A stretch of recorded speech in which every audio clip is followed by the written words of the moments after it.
The Myth of Narghel. Fragment translated from the Codex. Mythological Tales of Enceladus, moon of Saturn, original mankind's solar system. Countless eras ago, when men still feared the unbridgeable abysses between the stars, a mother and her twin sons departed from the spaceport of Etra on Enceladus, aboard an automated transport drone bound for the underground colonies of Dione. Their purpose was simple: to acquire supplies and reunite with the father, to begin a new life among the rings of the gas giant. The children's names were Narghel and Virion, both brave, both curious, filled with dreams orbiting their minds like little satellites around yet unexplored worlds. They longed to arrive soon to see their new home, but the journey never reached its destination. A catastrophic failure in the propulsion systems left the ship trapped in an elliptical orbit around Enceladus, where nights last for weeks, and the sun does not warm, it only watches. The fuel ran out sooner than expected, communications died, and for a long, long time, no one came.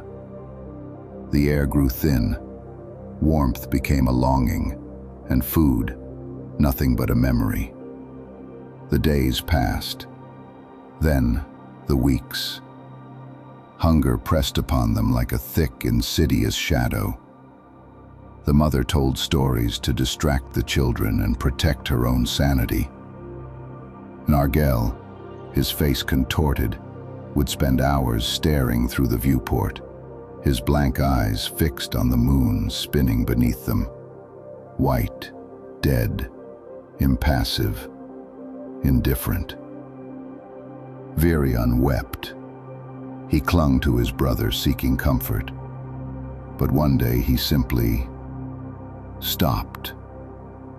During an orbital night, the stretch of trajectory where the ship crossed Enceladus's dark face, the mother awoke to the sound of violence, bones breaking, flesh tearing. Narghel was striking his brother on the floor. The mother tried to rise and stop him, but her body no longer obeyed. She was too weak.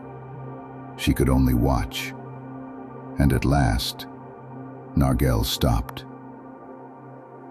Without uttering a word, he dragged Virion's lifeless body to the medical module, where the light still flickered like feverish eyes. There, with a precision that seemed beyond a child's hands, he began slicing his brother's flesh. Delicately, with care and respect. It is said he ate for nearly an hour, and with every bite, his eyes sank deeper into shadow, as he never stopped gazing at his mother.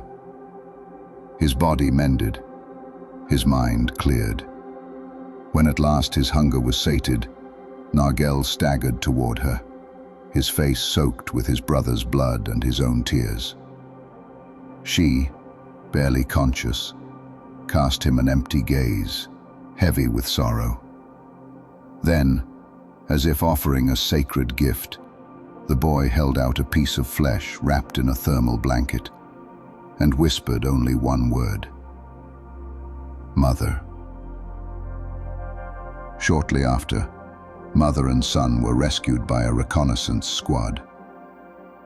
The story ends there. Since then, in the pressurized shelters of Etra and in the dark underground galleries of Dione, mothers would whisper fanciful warnings to their unruly children when they refused to eat or sleep. Don't cry, little one. Don't make noise at night.